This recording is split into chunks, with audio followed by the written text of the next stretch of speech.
exactamente, el Estado de México. El Estado de México donde el gobernador es priista, donde por todo lo que pasó y por la traición de los cuadros del PRD, etcétera, no se logra ganar, porque se podía ganar, el Estado de México. Bueno, a eso nos estamos enfrentando y yo creo, yo les comentaba fuera de micrófono, como dicen, que conociendo la estructura, porque participamos aquí en la Ciudad de México electoralmente en esta lucha durante muchos años, conociendo la estructura, porque participamos en el Estado de México apoyando, y conociendo el estado de Chiapas, donde también participamos, bueno, uno dice quién se lleva el primer lugar de corrupción, quién se lleva el primer lugar de fraude, pues ahí se lo van dando, pero porque solo conozco esos dos lugares, yo estoy segura que en los demás estados de la República es lo mismo, ¿no? Entonces, esta corrupción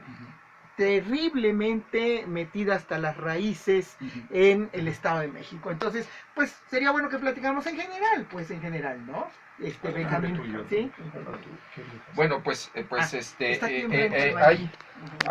yo creo que como parte de todo este proceso de transición, que estamos en su inicio de este proceso de transición, pues lo que está sucediendo en el Estado de México, pues tiene una gran complejidad, ¿no? Todavía vivimos la constitución, la existencia de determinados personajes, pues que son los herederos, de determinados personajes que son los herederos de la cleptocracia directa, ¿no?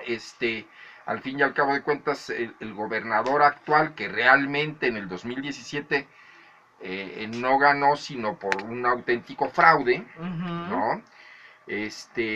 Y además, pues con todas las características y atribuciones de esta mafia cleptocrática, ¿no? Se le acaban de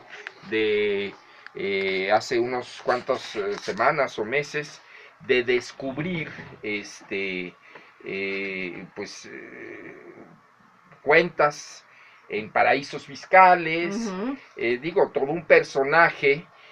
Y la pregunta que uno se puede hacer es, vamos, en este proceso 2018, en el Estado de México, Morena se lleva la mayoría en el Congreso local. Sí.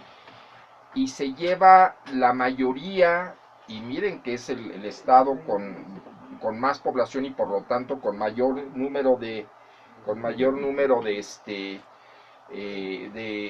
municipios de todo el país, ¿sí? Y se lleva parte de la mayoría en el Congreso local, la mayoría de los municipios, pero con una composición en la que nuevamente lo digo de esta manera, ¿no?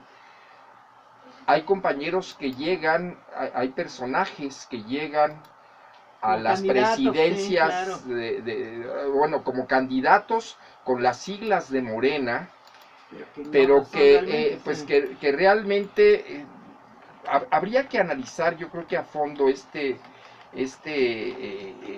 esta circunstancia que se da particularmente en el Estado de México, pero seguramente en todo el país, ¿sí? En la que en esta convocatoria de Frente Amplio que se hace durante toda la campaña 2018 y desde mi punto de vista muy exitosa, porque yo tengo la impresión que el presidente López Obrador atrae todo, sí, detecta, primero que nada, detecta las fisuras y las rupturas que se dan al interior de la mafia del poder. Y antes de esperar a que se reconcilien, pues mejor me jalo a una parte de esa mafia que está confrontada y los tengo de mi lado, y eso motiva junto con la participación ciudadana vamos, multiplicada muchísimo, pero le da el margen de triunfo que obtuvo en este proceso de 2018.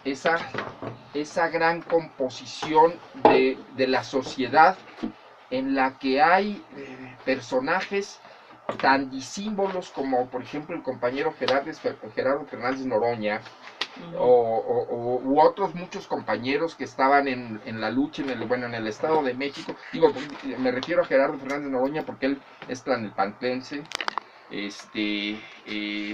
o muchos compañeros de lucha de mucho tiempo atrás, ¿sí?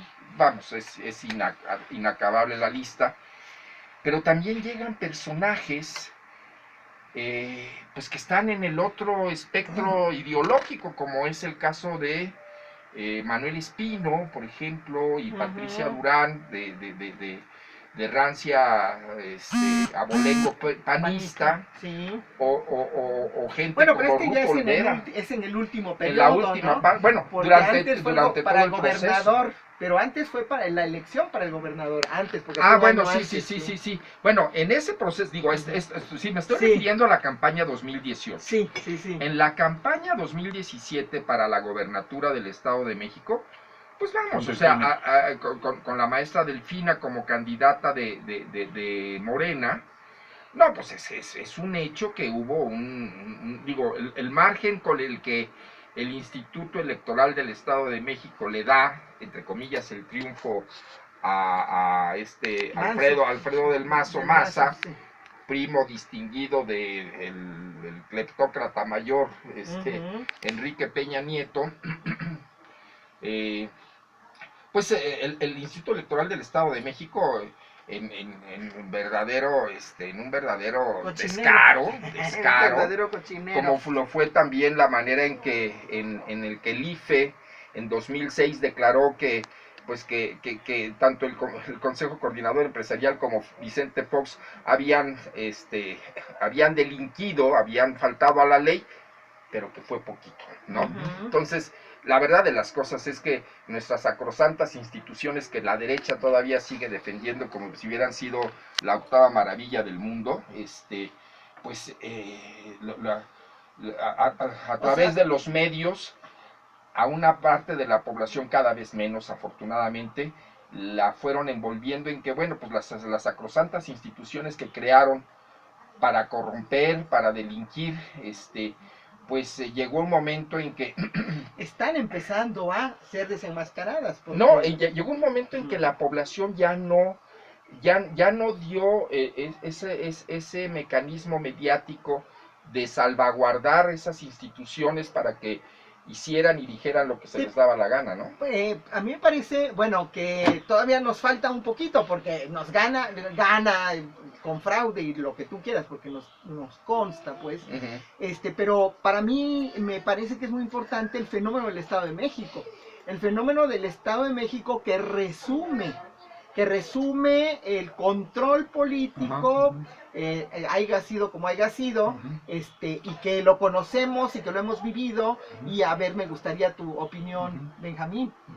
Sí, así es que es un reflejo en sí de todo lo que ha sucedido en México a lo largo de los años. Hoy nos damos cuenta, híjole, que vivimos engañados, ¿no? Este combate por parte de Felipe Calderón no fue tal, ¿no? No fue tal. Hasta ahora nos vamos enterando. Ya no lo imaginábamos, claro, ¿no? Porque así es esto, ¿no? De dónde venía tanta impunidad, tanta riqueza, pero hoy sabemos, ya con toda la seguridad del mundo, pues hasta dónde estuvieron inmiscuidos, tanto el hablantín de Vicente Fox, el boca floja, como le dicen, de Vicente Fox, como el mismo Calderón. Calderón si nos ponemos a ver de manera fría, él es un criminal, porque él controló todo, porque nos vio la cara, porque nos engañó, porque abusó de la nobleza del pueblo. Cuando hemos salido allá en el Estado de México a platicar ahora en la campaña electoral con la gente, con esa nobleza que caracteriza a la gente de provincia, todavía no lo creían y decían, bueno, es que dicen que Peña Nieto es un ladrón, pero nos lo dicen con duda todavía, ¿no? Y entonces precisamente es el resultado de lo que dice aquí el compañero Andrés, es ese manipuleo de toda la vida, ese engaño por parte de los comunicadores, que de comunicadores no tienen nada, son unos manipuladores que se han dedicado a enriquecerse también a raíz de la pobreza del pueblo. Sí, dice aquí una pregunta sobre todo lo que es el fraude que estamos hablando, tratando de lo del fraude y pues esta relación que tiene con el Estado de México, en donde pues fue parte importante para seguir en el poder estos 80 y tantos años del poder. Creo que si nos vamos a la historia del Estado de México tiene todo el poder del mundo, porque de ahí surgieron, en Atlacomulco surgieron todas las grandes cabezas, y cabezas pensadoras, y si hubieran tenido la capacidad de amar a México como nosotros lo amamos, creo que hubiéramos sido desde hace mucho tiempo un verdadero país, pero esa es la gran diferencia. Por eso es Atlacomulco, porque les gusta atracar, pues, y a lo grande, a lo bestia. Entonces, una de esas cosas nos dice por aquí Jiménez Jorgito, y nos pregunta, ¿y no será que con las nuevas credenciales para votar estarán preparando un fraude?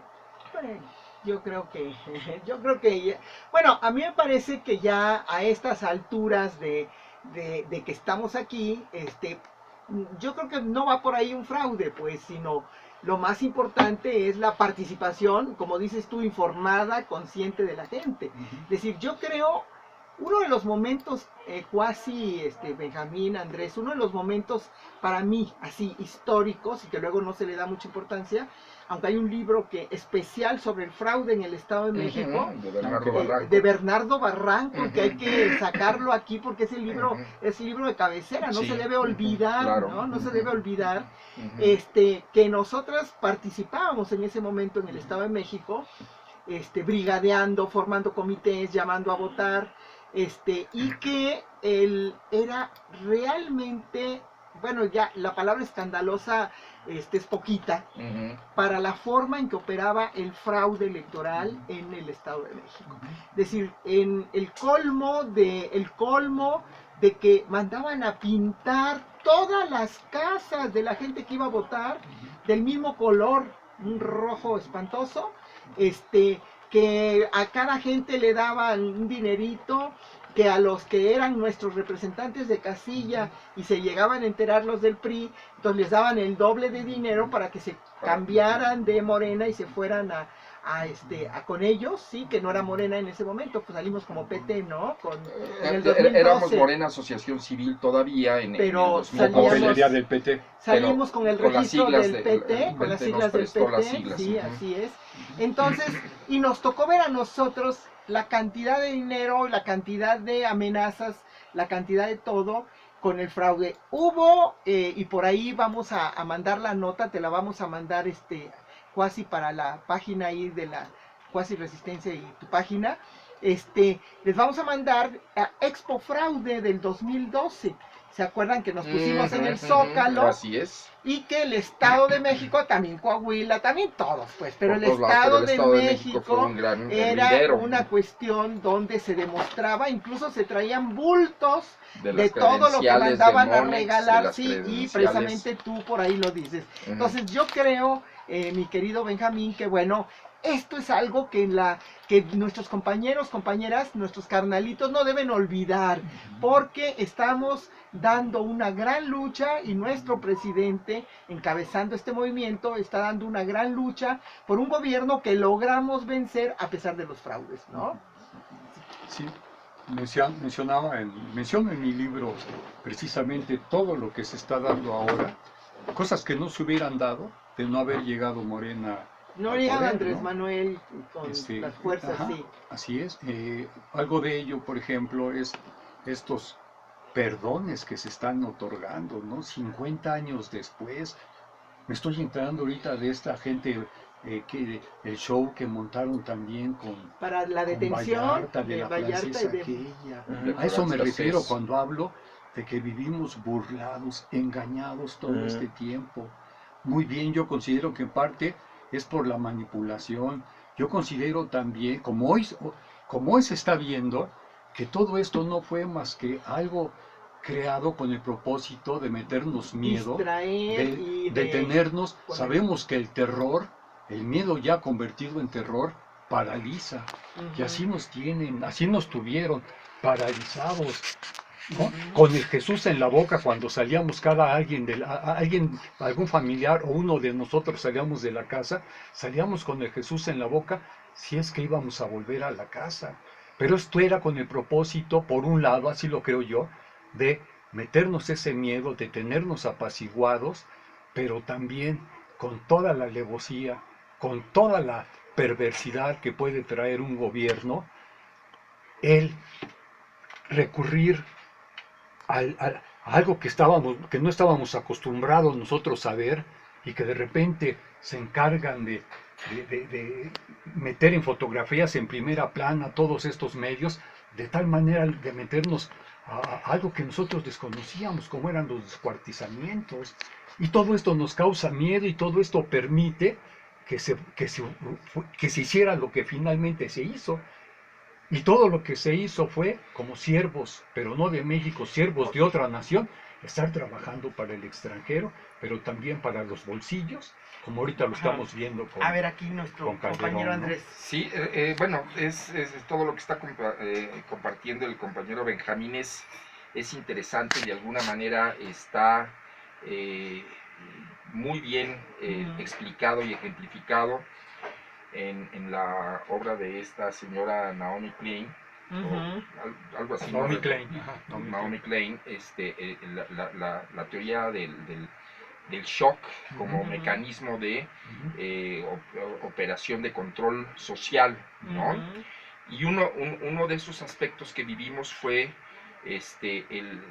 recordarán todos,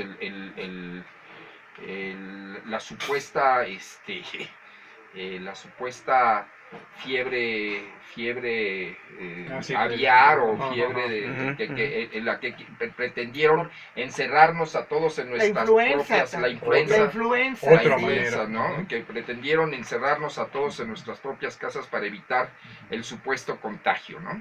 Pero me voy a volver a remitir un poco al fenómeno que nos tocó vivir en el Estado de México.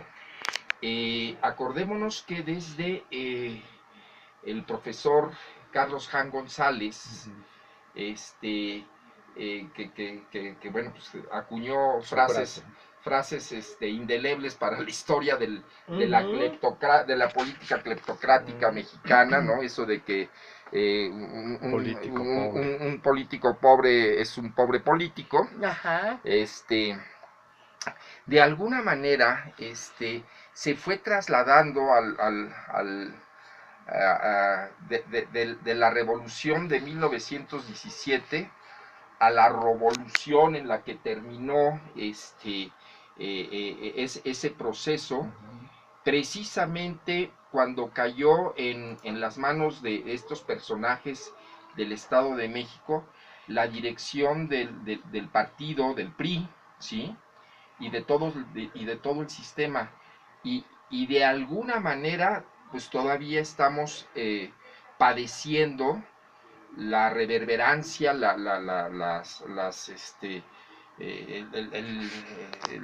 ahora sí que las consecuencias de toda esa política, tanto de robo y saqueo a la que sometieron al país, y por otro lado de violencia a la que sometieron a la población mexicana, ¿no?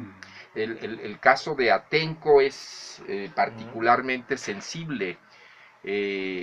Los compañeros de Atenco que fueron en su lucha por la tierra, cuando el señor Vicente Fox olímpicamente fue el primer intento de hacer un aeropuerto en la zona de Texcoco, ¿no? Sí. En la zona, en aquella zona.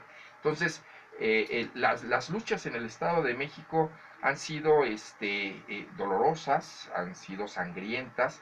En ese proceso de Atenco, acordémonos que a muchas mujeres fueron sometidas a acosos y violaciones sexuales como parte de una política de amedrentamiento a las reivindicaciones sociales, ¿no?